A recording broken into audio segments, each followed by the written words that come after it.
आइए जानते हैं आज की कुछ प्रमुख अंतर्राष्ट्रीय खबरों को। उससे पहले एक नजर आज के हेडलाइंस पर। शिवराज कैबिनेट का विस्तार आज, करीब 25 मंत्री ले सकते हैं शपथ। आर्मी चीफ के साथ लद्दाख जाएंगे रक्षा मंत्री राजनाथ सिंह, लेंगे सुरक्षा तैयारियों का जायजा। चीन की राजदूत एक बार फिर बनी नेपाल के पीएम ओली के लिए संकट मोचक। कोरोनिल की बिक्री को इजाजत, लेकिन कोरोना के इलाज का दावा करके नहीं।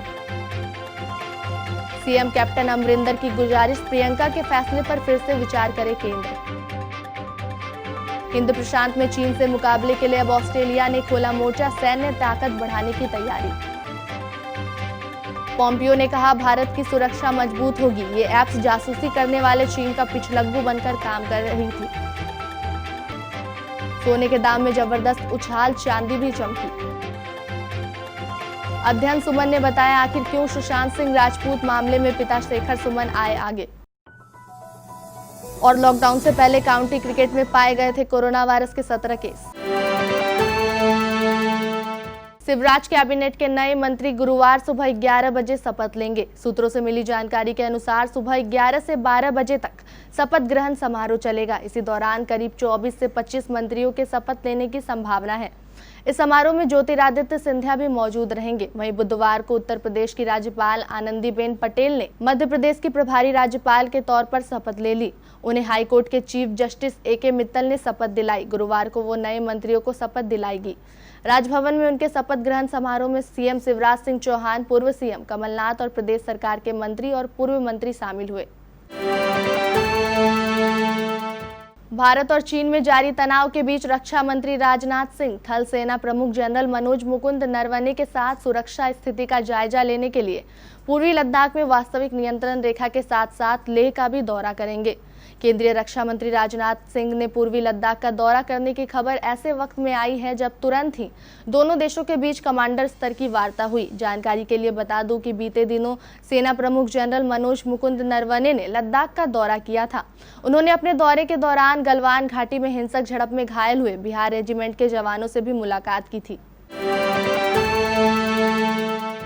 नेपाल के प्रधानमंत्री केपी शर्मा ओली को एक बार फिर से नेपाल में चीनी राजदूत होउ याकी ने संकट से निकाल लिया है।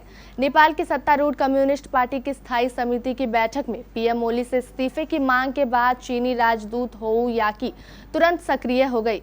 इसके बाद उन्होंने मामले में हस्तक्षेप किया और पीएम ओली की सत्ता पर मंडरा रहे संकट के बादल को फिलहाल टाल दिया।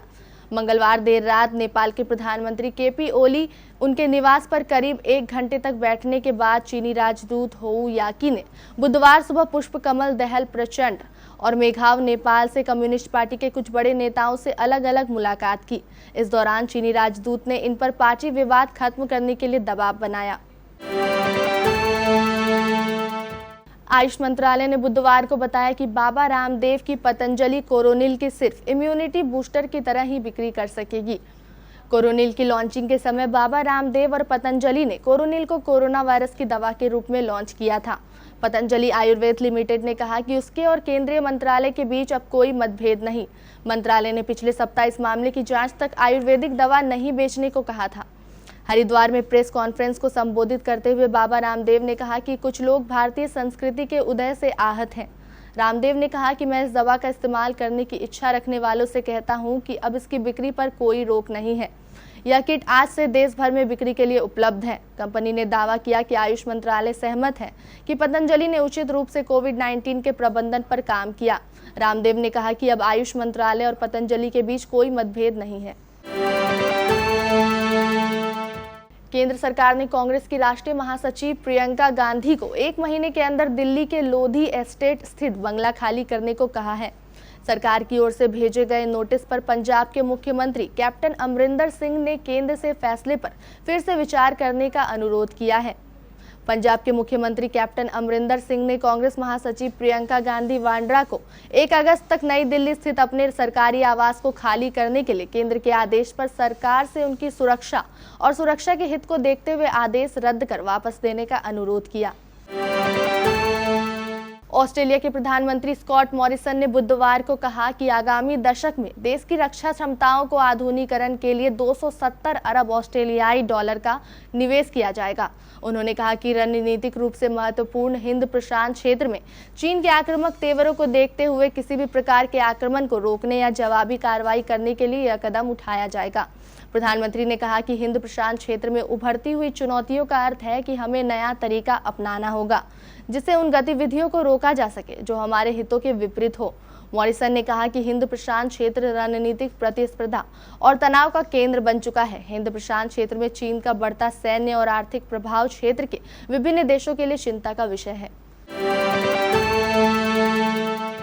भारत सरकार के चीनी ऐप्स पर प्रतिबंध लगाने के फैसले का अमेरिका ने भी समर्थन किया है। अमेरिका के विदेश मंत्री माइक पॉम्पियो ने भारत की सराहना करते हुए कहा कि टिकटॉक समेत चीनी ऐप्स पर बैन लगाने से भारत की सुरक्षा बढ़ जाएगी। पॉम्पियो ने एक प्रेस कॉन्फ्रेंस में रिपोर्टरों से कहा कि हम भारत के फैसले का स्वागत करते हैं। ये ऐप्स चीन की कम्युनिस्ट पार्टी के जासूसी करने वाले देश चीन का पिछलग्गू बनकर काम कर रही थी। सरकार ने चीन के 59 ऐप पर सोमवार को बैन लगा दिया था। इस लिस्ट में TikTok, UC browser, hello share it जैसे ऐप शामिल हैं। सरकार ने कहा कि इन चाइनीज ऐप के सर्वर भारत से बाहर मौजूद हैं। इसके जरिए यूजर्स का डेटा चुराया जा रहा था। इससे देश की सुरक्षा और एकता को भी खतरा था। अंतर्राष्ट्रीय बाजार में कीमतों में तेजी के चलते राष्ट्रीय राजधानी में बुधवार को सोने के दाम में 647 रुपए प्रति 10 ग्राम की तेजी दर्ज की गई। इसके साथ ही सोना 49,908 रुपए प्रति 10 ग्राम के स्तर पर पहुंच गया। पिछले सत्र में सोना 49,261 रुपए प्रति 10 ग्राम के स्तर पर बंद हुआ था। HDFC सिक्योरिटी ने बताया कि बुधवार को दिल्ली में चांदी की कीमत 1,611 रुपए की तेजी के साथ 51,870 रुपए प्रति किलोग्राम के स्तर तक पहुंच गई। शेखर सुमन हाल ही में सुशांत सिंह राजपूत के पिता से मिलने पटना गए थे। इसके बाद वहां उन्होंने प्रेस कॉन्फ्रेंस की और सुशांत की आत्महत्या केस में CBI की जांच की मांग की। शेखर के बेटे अध्ययन ने हाल ही में अपने पिता को लेकर चिंता जताई है। अध्ययन ने कहा कि कोरोना वायरस के बीच पिता ऐसे बाहर जा रहे हैं, इससे मैं काफ़ी परेशान हूं। लेकिन मैं जानता हूं कि वह ये सब इसलिए कर रहे हैं क्योंकि वह बेटे के खोने के गम को अच्छी तरह समझते हैं। उन्होंने कहा कि जब मैं छोटा था तब मेरे भाई आयुष का निधन हो गया था। मेरे पापा को बेटे के खोने का गम अच्छे से पता है। एक पेरेंट्स के लिए इससे बड़ा दुख और कोई नहीं हो सकता।